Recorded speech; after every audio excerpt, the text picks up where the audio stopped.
Done. अस्सलाम वालेकुम। बिस्मिल्लाहिर्रहमानिर्रहीम। Chemistry class 10th chapter number 2 हम लोग पढ़ रहे हैं और लास्ट टाइम हम लोगों ने कैरेक्टरिस्टिक ऑफ साल्ट को डिस्कस किया था। तो आज हम डिस्कस करेंगे मेथड्स टू प्रिपेयर साल्ट्स,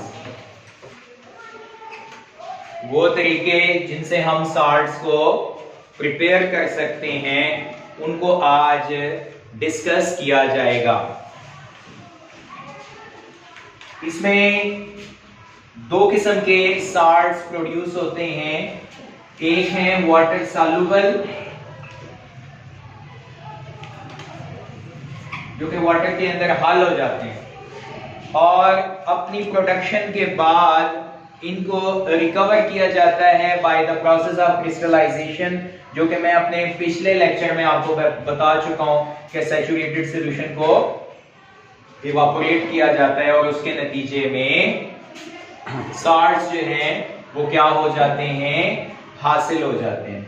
तो वाटर सॉल्युबल साल्ट्स प्रिपेयर करने के हमारी बुक के अंदर 4 मेथड मेंशन किए गए हैं and all of these method you have already studied in the chemical reaction of acids. Acid के जो केमिकल रिएक्शंस हैं उनमें हम लोगों ने ये मेथड डिस्कस किए हैं with different example, not that from the book. आप लोगों को कॉन्सेप्ट आपका क्लियर करने के लिए, आपका विजन क्लियर करने के लिए मैं डिफरेंट एग्जांपल्स के साथ जो है इसको बोर्ड के ऊपर आपके सामने जो है वो मेथड को एलैबोरेट करूंगा। तो फर्स्ट मेथड जो वाटर सॉल्युबल साल्ट प्रिपेयर करने का है वो है by the reaction of N acid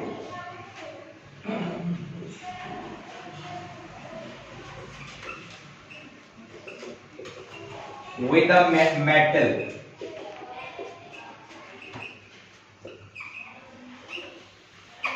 जब हम किसी एसिड को किसी भी रिएक्टिव मेटल के साथ रिएक्ट करवाते हैं तो उसके नतीजे में वाटर सॉल्युबल साल्ट ऑब्टेन होता है। फॉर एग्जांपल हम ले लेते हैं जिंक मेटल को और इसको रिएक्ट करवा देते हैं सल्फ्यूरिक एसिड के साथ जो कि एक मिनरल एसिड है, तो इसके नतीजे में जिंक सल्फेट प्रोड्यूस होगा एज अ साल्ट और साथ में हाइड्रोजन गैस लिबरेट होगी जिसको हम एरोहेड से शो कर रहे हैं कि गैस बाहर निकलेगी। तो ये मेथड हाइड्रोजन गैस की प्रोडक्शन के लिए भी इनिशियली जब हम लोग पढ़ा करते थे तो लैब के अंदर हम इस मेथड को इस्तेमाल करते थे। By reaction of a metal with acid hydrogen gas liberate की जाती थी। तो ये जो साल्ट बना by the reaction of a metal with acid, तो इसके नतीजे में साल्ट प्रिपेयर होते हैं और ये हम लोगों ने ऑलरेडी पढ़ चुके हुए हैं एसिड की रिएक्शन में। दूसरा मेथड जो हमारे पास है that is by reaction of a base with an ether। एक एसिड के साथ जब हम किसको रिएक्ट करवाते हैं, एक बेस को रिएक्ट करवाते हैं, this process is known as neutralisation. इसको क्या कहा जाता है, न्यूट्रलाइजेशन। तो न्यूट्रलाइजेशन जब एसिड बेस के साथ मिलेगा दोनों एक दूसरे के असर को खत्म कर देते हैं, साल्ट और वाटर पैदा होते हैं। एसिड की प्रॉपर्टीज में और बेस की प्रॉपर्टीज में दोनों में हम लोगों ने इसको डिस्कस किया था पिछले लेक्चर में। जो हम लोगों ने पहला रिएक्शन लिखा था साल्ट की डेफिनेशन में वो भी यही रिएक्शन था कि NaOH को जब रिएक्ट करवाते हैं HCl एक एसिड के साथ तो उसके नतीजे में क्या प्रोड्यूस होता है, साल्ट इन वाटर। तो ये एक वाटर सॉल्युबल साल्ट प्रिपेयर हुआ। Third method in which metal oxides reacts with acid। Metal के ऑक्साइड्स इनको जब हम रिएक्ट करवाएंगे किसी एसिड के साथ तो उसके नतीजे में क्या प्रोड्यूस होगा, salt and water. For example we have oxide of copper which reacts with sulfuric acid to produce copper sulfate and water।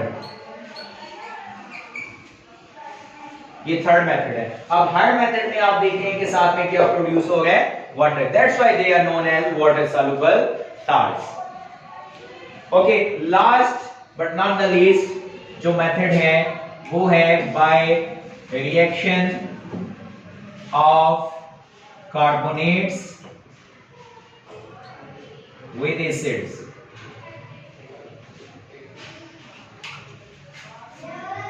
Carbonate and bicarbonate को जब हम रिएक्ट करवाते हैं तो उसके नतीजे में salt water and carbon dioxide produce होते हैं. वी हैव कैल्शियम कार्बोनेट, और इस मेथड को हम कार्बन डाइऑक्साइड की प्रोडक्शन के लिए भी इस्तेमाल कर सकते हैं. Reacts with 2HCl to produce calcium chloride, water and carbon dioxide gas. तो ये मेथड जो है वो आप इस्तेमाल कर सकते हैं वाटर सॉल्युबल साल्ट्स बनाने के लिए. मेटल कार्बोनेट की जगह पे अगर आप मेटल बाइकार्बोनेट ले लें तब भी salt water and carbon dioxide gas liberate होगी. एक छोटा सा प्रैक्टिकल एक्टिविटी आपको घर के लिए मैं बता देता हूं. अर्लियर हम लोग इसको अपनी क्लास के अंदर परफॉर्म कर चुके हैं कि आप जो है वो थोड़ा सा विनेगर लीजिए और थोड़ा सा जो है वो बेकिंग सोडा, जिसका फार्मूला होता है NaHCO3. घर में जो चने नरम करने के लिए मीठा सोडा इस्तेमाल होता है, इसको आप विनेगर और मीठे सोडे को रिएक्ट करवाएं. ठीक है, उसके नतीजे में आपको गैस प्रोड्यूस होती हुई नजर आएगी. वो गैस कौन सी होती है? Carbon dioxide. और उसके नतीजे में जो पीछे बचेगा वो वाटर और साल्ट होगा. ओके जी, तो ये चार मेथड उम्मीद है आपको क्लियर हो चुके होंगे. नेक्स्ट है वाटर इनसॉल्युबल साल्ट्स. दो salts which are not soluble in water, जो पानी में हल नहीं होते. They are produced by the method in which two water soluble salts, दो वाटर soluble salt जिनमें सोडियम नाइट्रेट और सिल्वर क्लोराइड को हम एज एग्जांपल ले लेते हैं, ये दोनों वाटर में soluble हैं.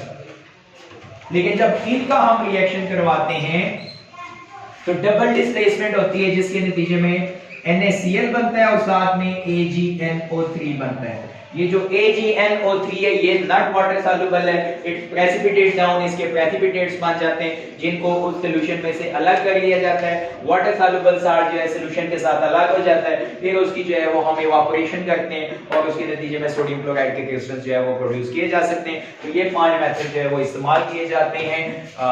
इस लेक्चर के बारे में अगर आप लोगों के माइंड में कोई क्वेश्चन पैदा होता है, कोई आप लोगों के कमेंट्स हैं, तो हमें जरूर उनसे आगाह कीजिएगा. आपकी राय का हम एहतराम करेंगे. हमारे YouTube के चैनल के ऊपर आप इस वीडियो को देख सकते हैं. Thank you very much.